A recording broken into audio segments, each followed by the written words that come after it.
Hey, this is Sam with Unpragmatic Covers. I create the music for the channel, and I'm here today to go over the creation process of a song. I think it'll be best to divide this video into 3 sections. First, we're going to go over some background information as well as things I take into consideration before starting a song. The second section will go over a quick recording process, recording a small section of a song from scratch. And third, we'll have a more in-depth and dense look at a pre-existing file. And for this video, I'm going to choose Chop Suey because it has gotten amazing support from everyone, and it is one of my personal favorite covers we've done so far. As far as item requirements go, I use Logic Pro 10, but any digital audio workstation that allows for sampler instruments should work. You'll need to install the old school RuneScape Soundfont, courtesy of RuneScape Reorchestrated, beforehand, and load that into your digital audio workstation. In the description is a link to the old school RuneScape sound fonts that I use, as well as a link on how to install it into Logic Pro.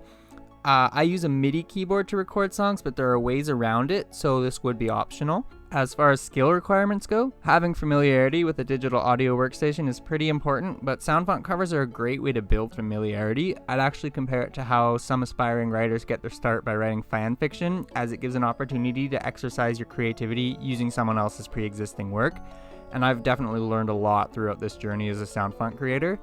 There are no quest requirements, but I will say starting the classical music diploma quest has been helpful for me. Alright, I'm dropping that shtick. After choosing a song to do, the first thing I do is find an in-game reference track to use as inspiration. I find that this makes covers sound like they are from RuneScape rather than just MIDI recreations. How I choose a reference varies from cover to cover. We Like to Party used Gnome Ball because they're both just goofy sounding songs. Smells Like Teen Spirit used Righteousness because I figured the plucky strings would allow me to bring out the guitar riff quite nicely. Plug-in Baby drew from numerous desert style songs because songs that use a harmonic minor scale tend to sound great in that style. Lux Eterna used Scape Main because they use similar instruments, they have a similar pace, and I knew both songs were in G minor.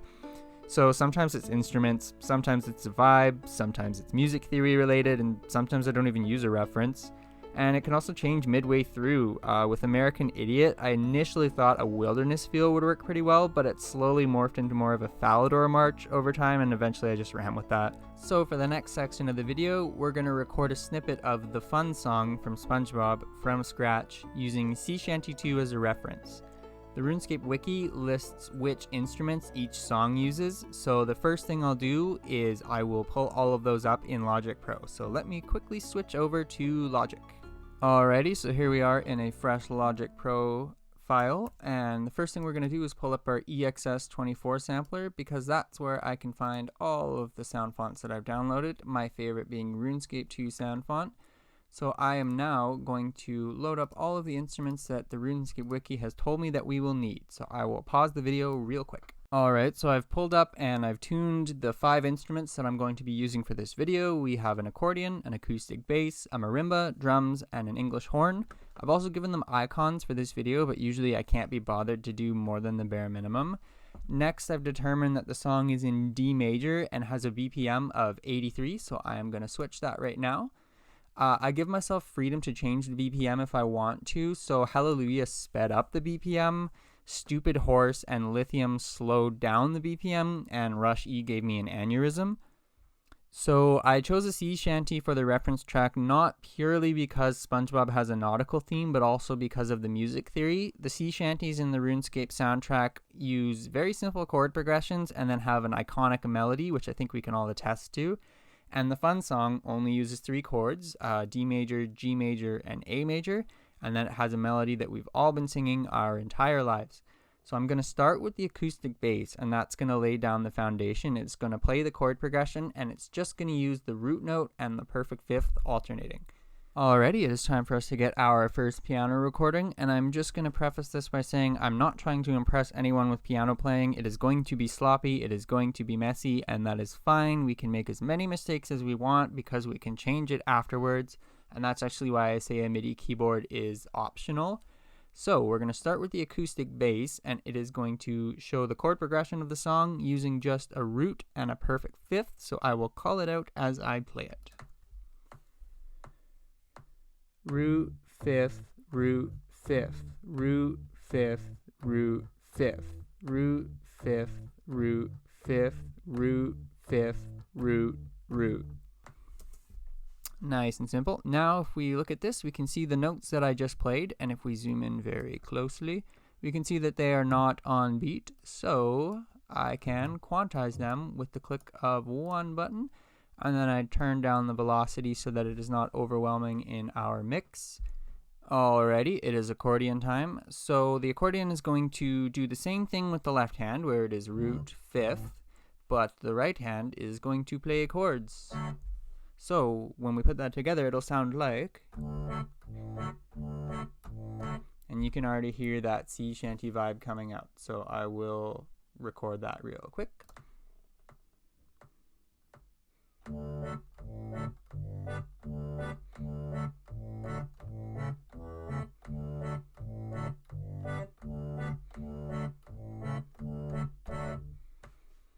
Perfect.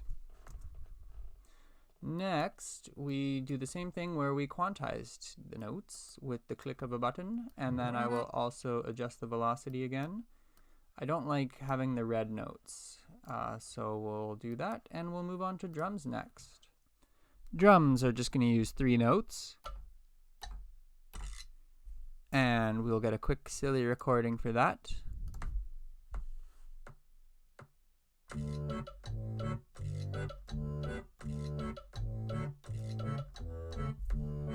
And I'm just going to repeat that, so all I have to do is quantize that, and I can loop it just like this. I'm also hearing that these need to be panned to the side just a bit so that it's not muddy, and I'm going to turn the volume down just a bit because I can see that it's starting to get to 4.5 up here, which is frankly 3.5 too many. So now we've got our drums. Next we're going to add the marimba. So this part is kind of an ornament in the background because the main focus is obviously F is for friends who do stuff together. So we've turned it down a bit and we're just going to record the little lick in the background.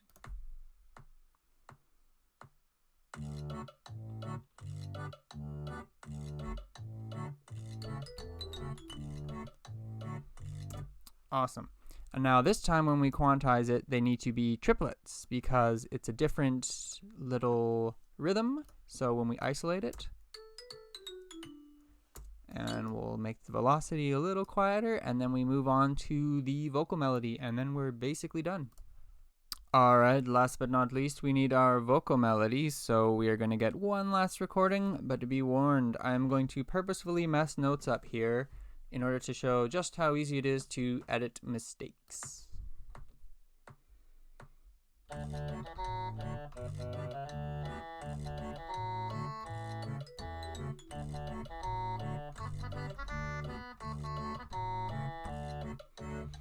So there was a flubbed note in there. As you can see, that is awful. So all we have to do is get rid of the wrong notes, do our triplet quantize as per usual,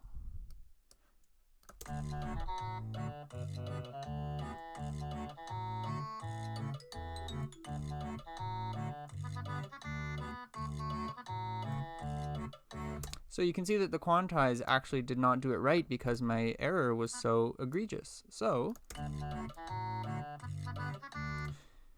all we had to do is drag that note back a little bit. We're going to extend it a little because the missed notes took place of some of the duration of that. And when we went back to the beginning, we also saw that that was off. So we want this to be here instead. And then this one, the rhythm goes to just about here, and we'll quantize just to be sure.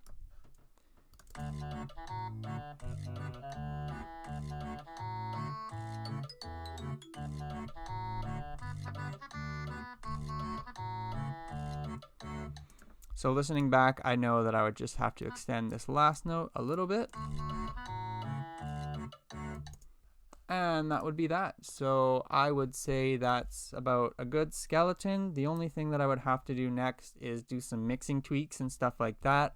But that's a little more boring, and I'm definitely not the person who should be teaching people about mixing. I find that these songs don't require much mixing. If I add EQs and delay and things like that, it doesn't sound like RuneScape. It just sounds like a MIDI cover. So we would kind of leave it just like this, if not for a few couple tweaks. So that kind of wraps up this section of the video. As you can see, this was a pretty simple section of a song, and it was a very smooth recording between knowing how to play it on piano, having a good map of the song, and it just working very smoothly. If not for my crippling fear of public speaking, it probably would have taken 5 or 10 minutes. That's not usually the case with certain songs, such as Pink Floyd. I was probably working on that for 10 to 15 hours. I kind of lost track. And so for now, those of you who want to stick around and look at a much more detailed song, we're going to go over Chop Suey. It's going to be a little more dense. There's going to be a lot more music theory terminology, but hopefully I can still make it interesting.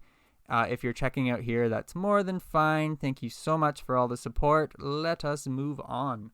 So let's talk about Chop Suey. The reference track I went with was In the Pits because I wanted something fast-paced and I figured the instruments would translate pretty well. I thought a flute might work for the heavy guitar riff, and I was taken aback at how well it ended up working. So at that point I started looking for sheet music. Sometimes I have to learn songs by ear, but fortunately for Chop Suey there were plenty of covers available. I had a blast watching all of the interpretations and storing away ideas for later. And so at this point I was ready to get started, and I always record in chronological order so we can go through the song section by section, and I don't think it'll be too different from how I went about things. So once I've decided on a cover, once I've picked the reference track and I've pulled up all the sheet music and figured out how I'm going to go about things, I have to ask myself a couple questions. My philosophy is that I am camouflaging the original song as a RuneScape song, and in order to do that, I need to make sure that I'm emphasizing the most important parts of the original. So luckily, I'm very passionate about all of the songs we've done, so I know which parts that I feel need to be emphasized, the parts that resonate with me, and some parts can be rearranged to better fit an old school RuneScape style, so I'm allowed to take creative liberties.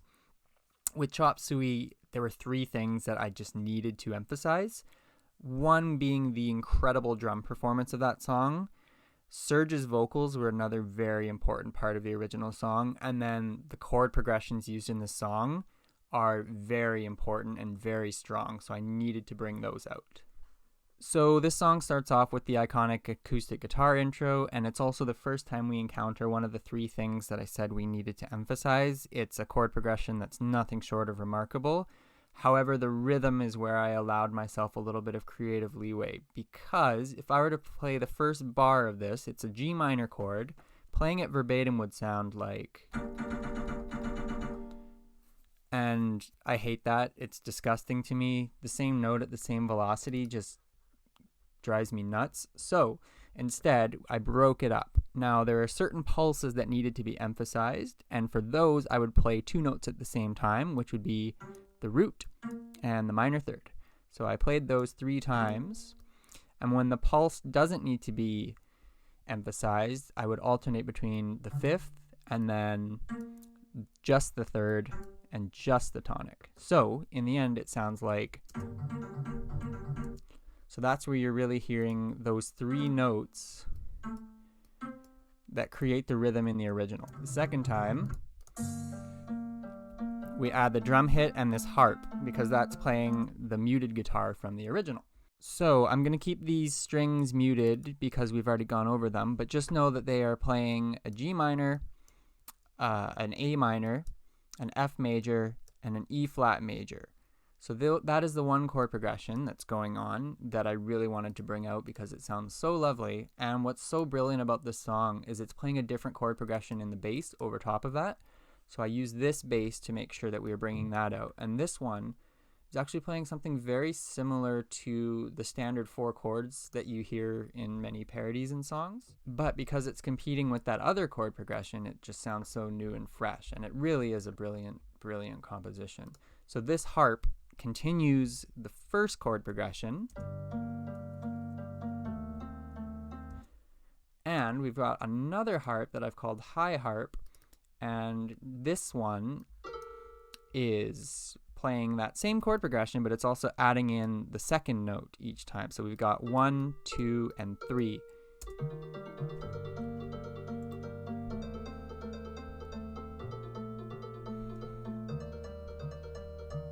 And the reason I made that decision is because in the original, it uses tremolo picking, But as I've already said, I hate one note playing the same time in MIDI, so you need to make an adjustment in order to have it not sound awful.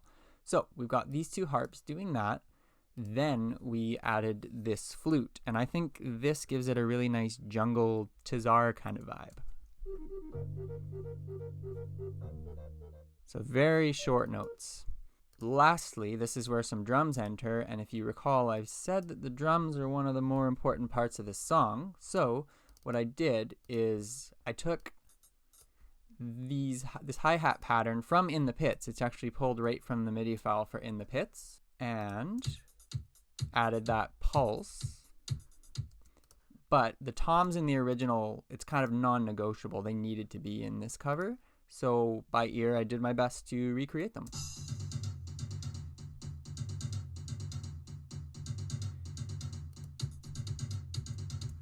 And I thought that was a good way to bring it out and make sure that I was honoring one of the best drum songs of all time, in my opinion.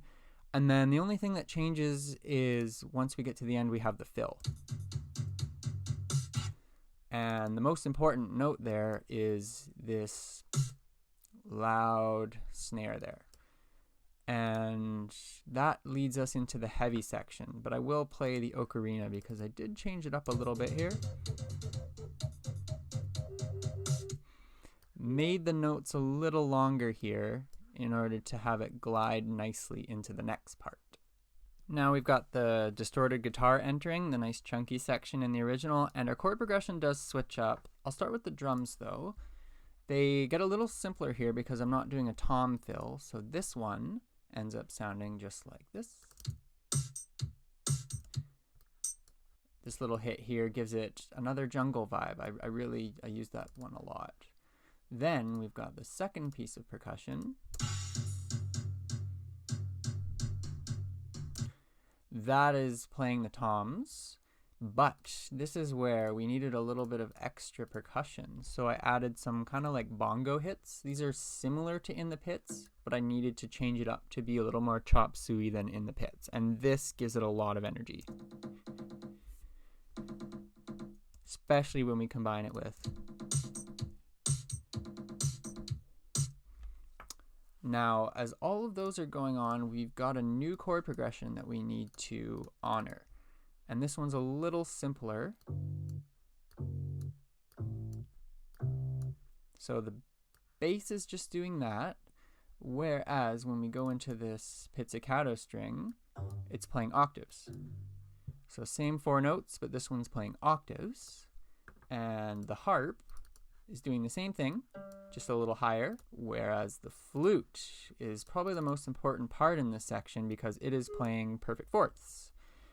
And it is alternating between half notes, or half tones, but playing that same chord progression. It's just starting a little higher, and then the third time it switches to a whole tone. So it does that twice. But the second time, I added a different harp, just even higher. And in the original, you might recall that there is another tremolo guitar. So rather than play a note really quickly, I figured to just add a string would be better, nice and subtle. These notes are very quiet if you go into it. And, oh, actually, I forgot. I switched the ocarina to just play one note as well. Interesting. Forgot about that. Nice. Then we go into the next section, which is the wake up, grab a brush and put a little makeup. So, Serge's vocals, very important here. But first, let's do the drums. So,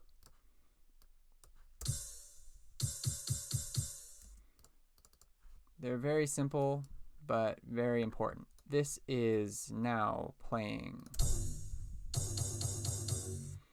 just alternating in a half step. And for Serge, I used a flute, which I'm probably the first person to ever say that sentence. Then, the second time it plays that chord progression, the drums switch up. So rather than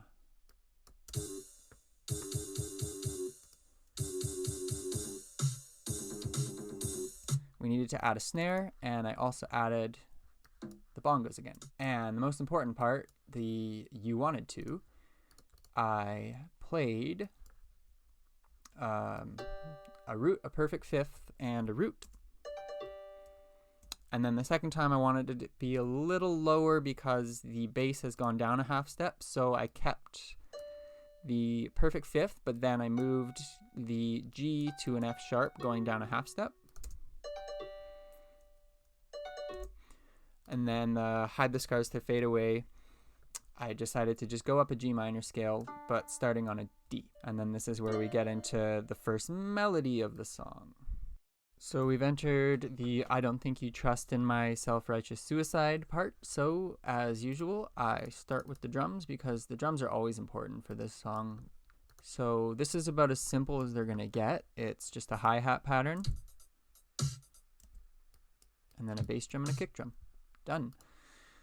We've got the pizzicato strings, which are playing the chord progression that we saw way back here with this bass, but I switched up the rhythm just a bit. So we're really wanting to bring out the first and the third part, and now this harp.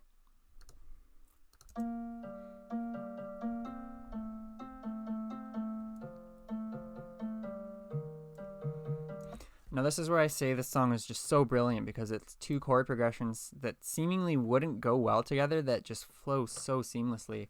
So this chord progression and this chord progression are playing at the same time.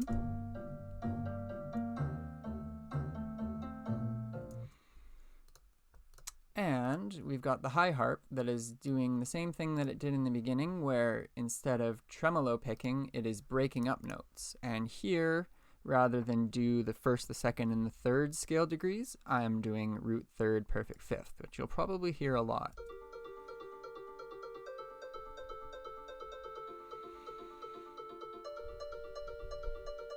Now this was to substitute tremolo picking once again, because if I were to just play the same note,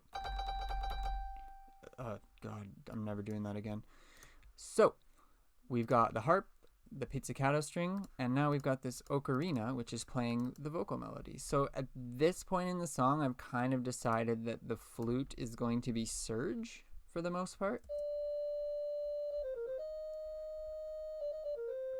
And I added these little flourishes in between to help us get to a different note, because that's something that I find a lot in the RuneScape OST. So I figured, why not take that liberty? We've got some strings that are playing an absolutely gorgeous chord progression here.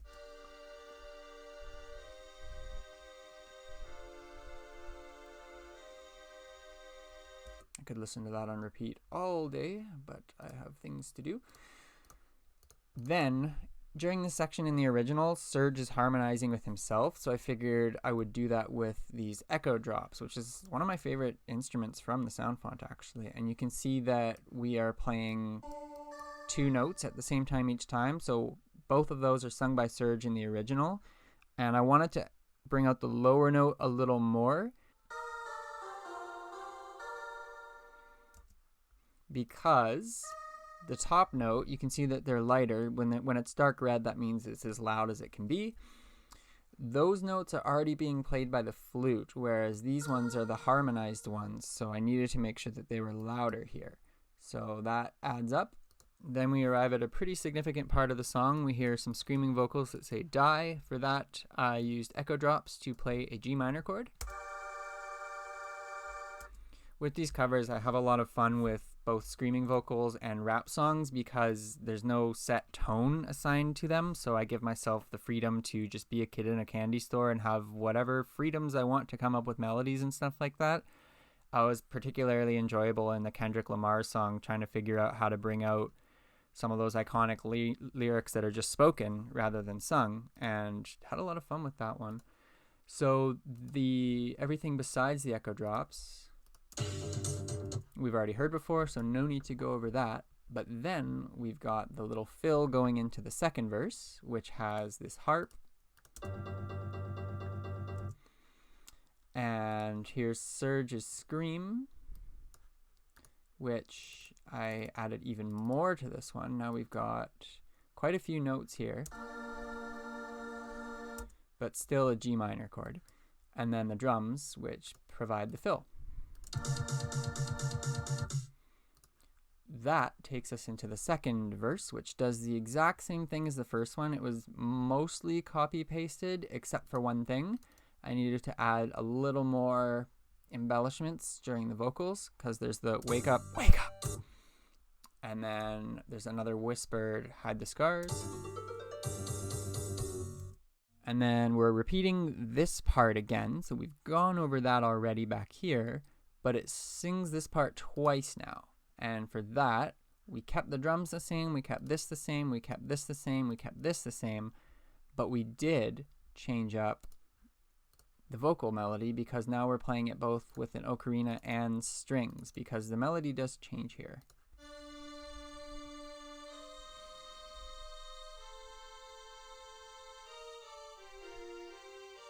So this is playing Serge's harmonized vocals, which were one of the three things that I needed to bring out and honor. But because in the original song he's now holding the notes for longer, I figured it'd be smart to do those on strings. And then we pull back the drums here in order to let that last melody ring out. Then we get into the heavy section, which is basically copy-pasted from the original, so I didn't have to change anything except for the drums here because the drums are now playing faster than they've played in the song before. And it repeats that. And then it goes back to where it has been for the entire song. And you can see that these are looped, which means it's just going to play the same thing each time. And this percussion stays the same as well. But we've now got some vocals that make an appearance. So for that, I used a French horn here.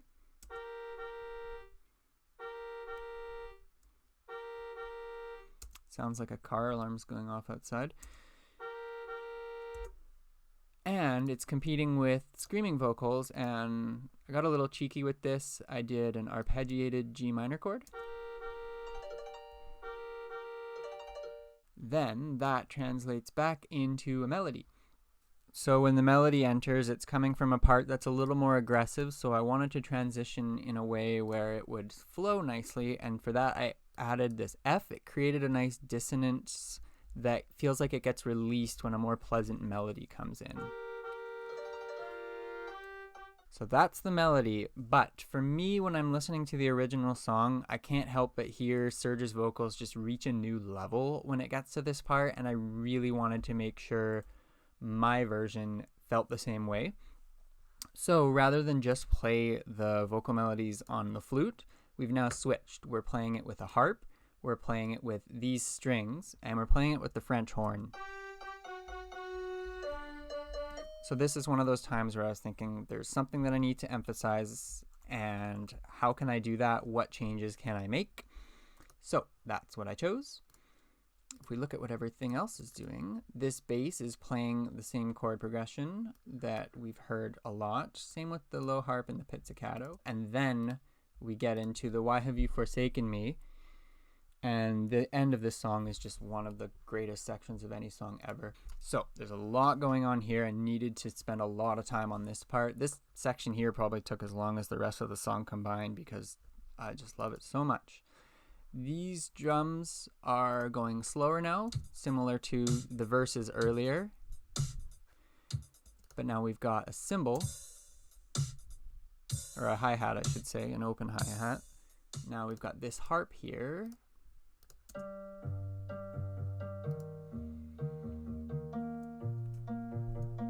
So we haven't heard that yet, and the reason why I changed it here is because the chord progression seems to shift here. We've been having competing chord progressions, but the bottom one that has been played by the acoustic bass really seems to take center stage in the original.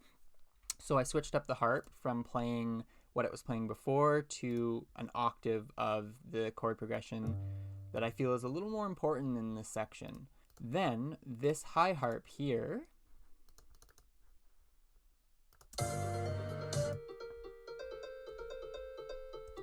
is playing the chord progression that it competes with, but as you can see, I've turned down the volume here. It does need to be a little more subtle here because it really is more important that we talk about the chord progression of G, E flat, B flat, E flat. So that's being played by this bass here.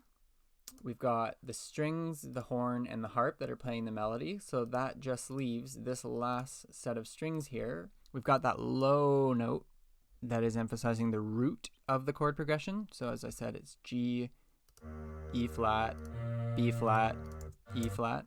And then this is playing those same chords, but using smooth voice leading that I learned in the classical music program. Just like that, we've arrived at the climax of the song, the best part of the song, and just an incredible piece of music. So the first thing we had to do is switch up the drums just a little bit, rather than only play the occasional kick. If we go into this new one, we can see we've got a softer one in between, just to give it a little more life. We've also got the harp and the pizzicato that are playing our chord progression. These strings are also playing that chord progression, and the bass is doing that. And by my count, we've actually now got 4 instruments doing their absolute best to keep up with Surge, and that's just a testament to how strong the vocal performance in this song is. Now the harp does do something a little interesting. In a limited MIDI format, you do have to find ways to give something a little more life rather than just playing the one note. So these little flourishes here, that little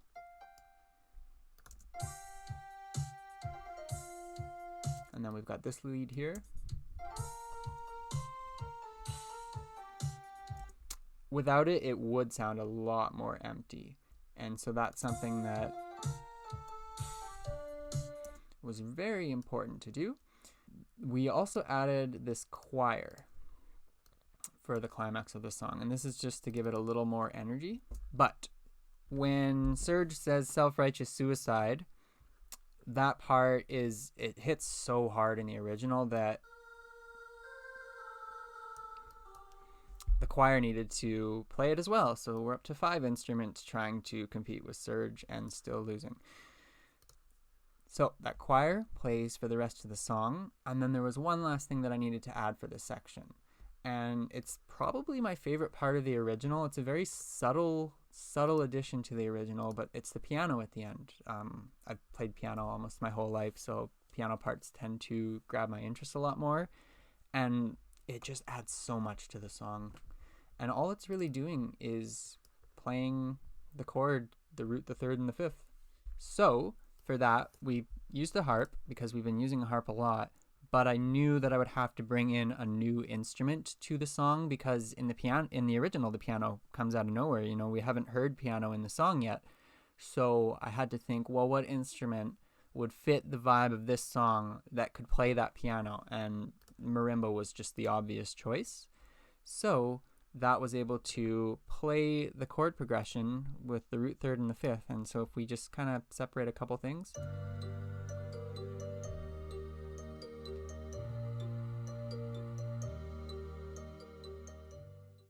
Can't see me, but I've got goosebumps right now. I love that chord progression oh so very much. And it ends with the melody and one held note.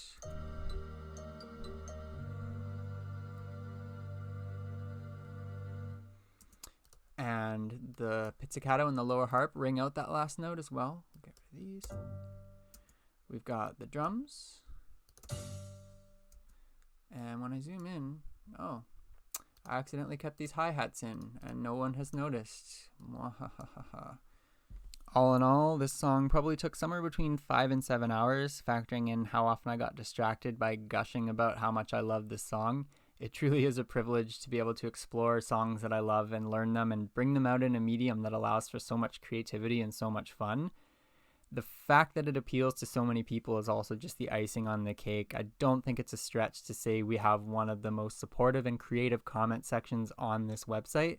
So we really do appreciate the support. And it really is a silver lining to the fact that most of these covers have been spent while I'm going 2 times dry on a beaver pet while AFKing redwoods. So thank you for that. If you've made it this far into the video, thank you for watching. Please wish me luck that I get a beaver pet before 100 mil. We're getting really close. And consider supporting the channel on Ko-fi if you want. Not that it'll make any difference to our output, but yeah, have a good one.